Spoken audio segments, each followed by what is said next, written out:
Welcome to Brick Trains, and I'm Joey. Today, we're going to do a little rambling today. The other day, Dakota was over playing with the trains. There's the trains on the layout city. And, of course, we had this debate. It's a long-running debate with a 5-year-old about whether or not I have too many trains or not. He says I have too many trains. I say you can't have enough trains, but hey, what are you going to do? But by the end of this debate, he told me that he doesn't have a big steam engine at home and wants a big steam engine at home.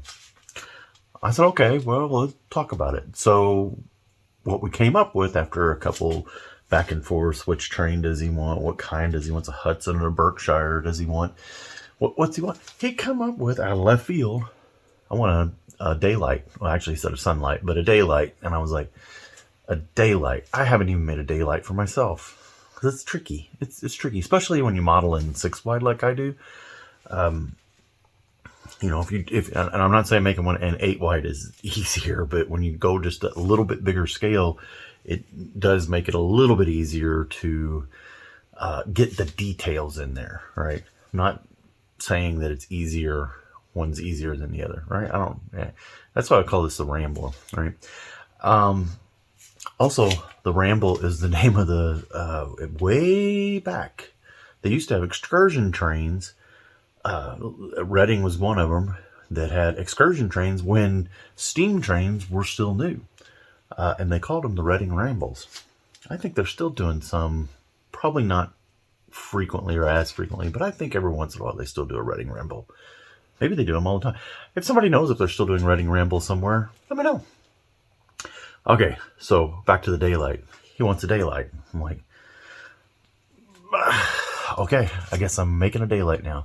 So let's see what we've got so far, because I've actually started on it. And I'm going to use, let's turn around. So this is a Reading T1, or based off a Reading T1. What's happened here? We ain't got our marker lights yet. Uh-oh, we're missing. Oh, looky there, we're missing a green. Oh, you can't see that. Yeah, we're missing a green marker light. Whoop, get it focused there. There's a marker light on this side, and there's one missing here. So I wonder what's happened there. I need to fix that. But this is a classic Reading T1 style 484 locomotive, painted in the AFT1, or the American Freedom Train 1 color or livery. So it was blue, dark blue, and this is Lego's darkest blue over red. So that's what we got.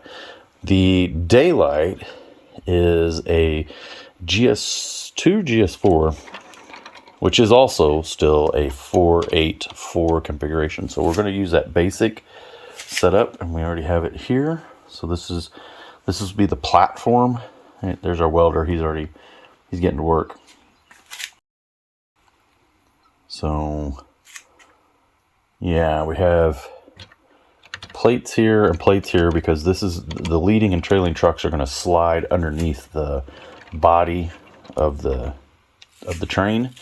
So you'll have you have the border. So basically we have from down here built. I don't have all the details in yet, obviously. As you can see, it's kind of hollow looking in there. Are we focusing? Here we go. But you can see how that moves underneath. And so this is as far as we've gotten so far. These are the wheels that just came in the other day in a haul. Look at it, those wheels spin. I wonder, it's interesting. They're not even touching there. I wonder why. Well, it won't matter, because once we put the drive rods in, it won't matter that they're not touching or not spinning, or spinning, and shouldn't be. Got red here. That's a color replacement. I didn't have two more black. What is that? It's like a 2x3, but it's not really 2x3. It's 2x3.5. I don't know what the designation is for that piece. It's that piece right there. So I use that with a Technic pin, and then a Technic beam. That's a 3-beam, and then that's a 2-beam underneath there. And that gives us the turns that we need. And if we take this all the way, get around the pole, all the way down here, my welder's getting a good ride. And we go into our Trix brick switch. Here, we can see, and I've done this before when we were doing the American Freedom Train. It takes the curves very well. And also, let's go ahead and go all the way around here and take it over to the 9-volt layout. So here's our 9-volt layout. All right, here's the 9-volt layout. There's a 9-volt train back here, which happens to be the Disney train, because this is Heather's Disney area. But we're going to put this on here, and it will, with no problem, make this R40 curve. One finger push through the curve all the way.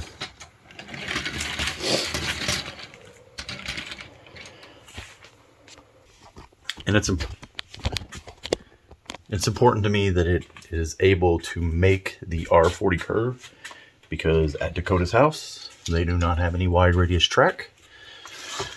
So they got to be able to run on their standard Lego track that my daughter, son-in-law have. So, and I don't think they have any layout set up. No, they don't, but they do get it out and play with it occasionally.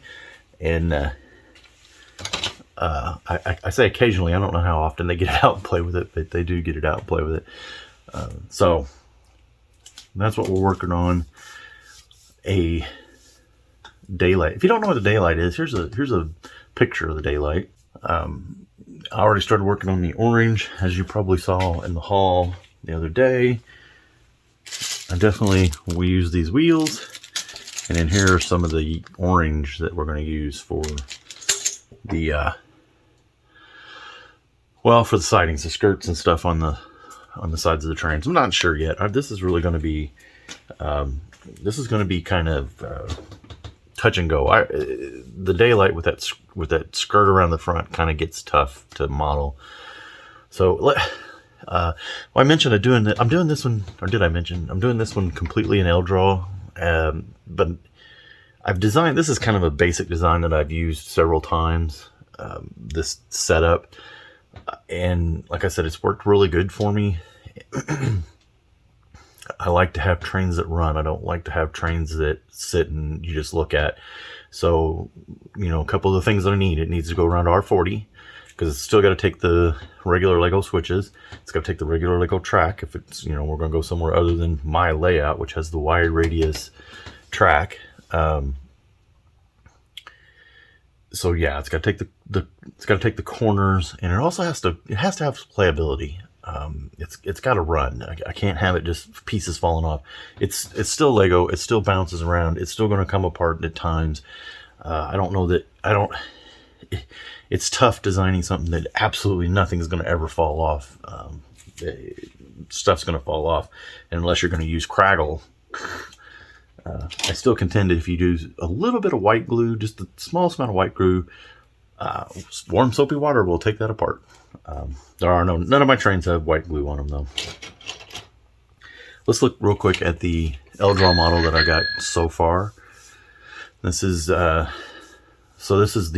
rendered 3D image. So you're just seeing the basic undercarriage, basically what we have built here. And then this is the view from Mike's CAD or MLCAD. These are both of the free versions, the public domain versions of like Studio. I need to learn Studio. I need to get using Studio. I know that's kind of the new thing, but I grew up using L-Draw, and I like it. I like the interface. And again, nothing against Studio. I just am old, and change is just not the best thing for me. So I just have not made the conversion to Studio, but I need to. Maybe this is the project I need to do. Use Studio in. So I don't know. Tell me what you think. Do you think I should use Studio or stick with L-Draw?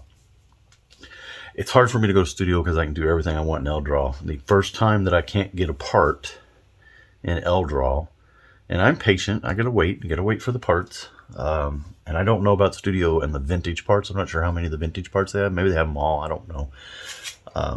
But that's kind of a thing right now. I have never run into a problem getting L-Draw parts except for like the very newest models.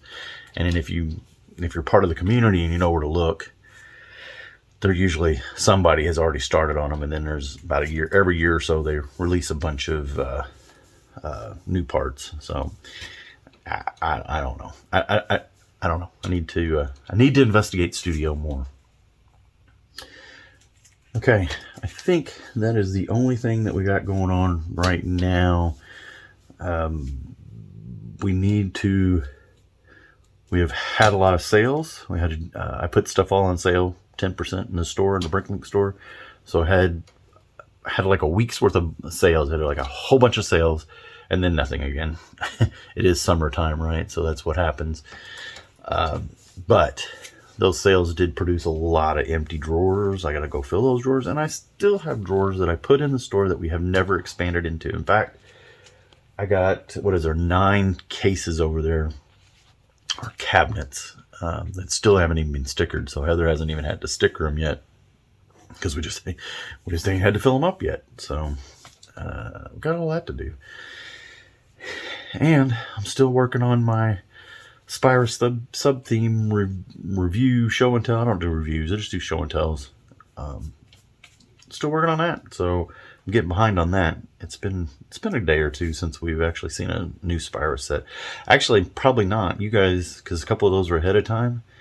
Yeah, I'm behind. Sometimes I film ahead, and then I do these rambles, and then they're like in the middle of things that have been filmed, but there's stuff that's coming out. So we may not actually miss a Spyro set. I think we're going to miss one this week. I'm not sure. Maybe it'll be next week. We'll see. Maybe I'll go try and do one. All right. That's it for now. I've rambled long enough, and I'm actually getting tired of holding this selfie stick. So thanks for watching. So you've made it to the end of the line. And if you were going to build a train mop, what would your favorite train be to build? Let me know in the comments.